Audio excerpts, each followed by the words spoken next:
Hi everyone and welcome back to my channel. Today comes my annual top 10 videos and we start with my top 10 best albums of 2018.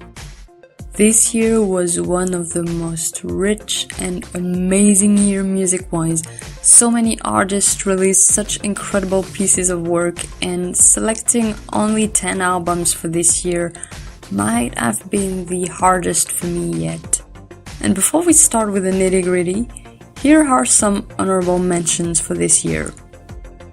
Utada Hikaru, Hatsukoi, Kate Nash, Yesterday Was Forever, Boa, Woman, Dan Owen, Stay Awake With Me, and finally, Jolin Tsai, Ugly Beauty.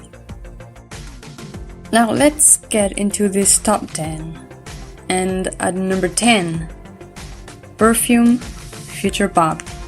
One of the most coherent albums from Perfume in a little while. I love everything about this album, which actually ended up being my top 3 favorite albums from the Japanese trio. Number 9. Gleam Spanky, Looking for the Magic. Another solid entry into Gleam Spanky's discography. They continue to prove that the freedom they get makes some of the best rock and psychedelic albums out there, and this one proved it once again. Number 8. Juju, Delicious Juju's Jazz, Third Dish.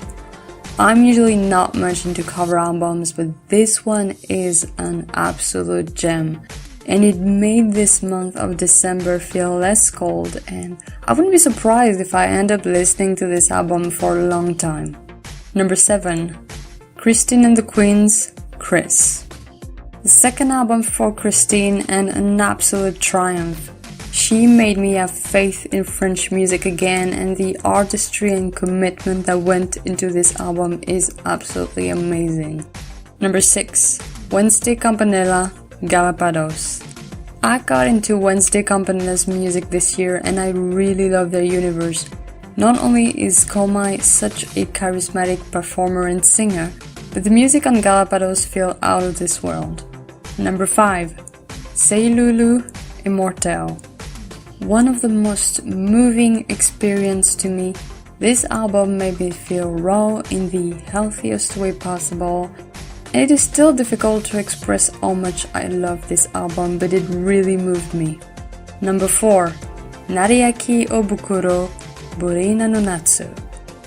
With his high-pitched voice and the velvety melodies of his debut album, Nadia Kebakudo delivered a piece of music that can't be put in any category, and it makes for an amazing experience to listen to. Number 3. Robin, Honey. Robin not only made a comeback as a solo artist for the first time in 8 years, but she once again proved that her music is always ahead of time. Honey is a beautiful album dealing with heartbreak and passion and really made me feel better. Number 2. Sunmi, Warning. One of the most riveting albums from a solo K-pop artist, Sunmi continues to prove that her songwriting talent isn't to be messed with. She delivers with Warning, a piece of music that manages to be both made for the K-pop scene and still feel deeply personal. Number 1. Janelle Monáe, Dirty Computer. No one is like Janelle Monáe, and yet this album feels deeply relatable. She sheds away a robotic persona to fully show a raw self, and it ends up being one of the most beautiful albums of the year, and that is why I put it as my number 1.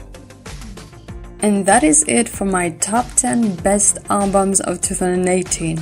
Let me know what are yours in the comment section down below, and I'll see you tomorrow for my top 10 worst albums of the year.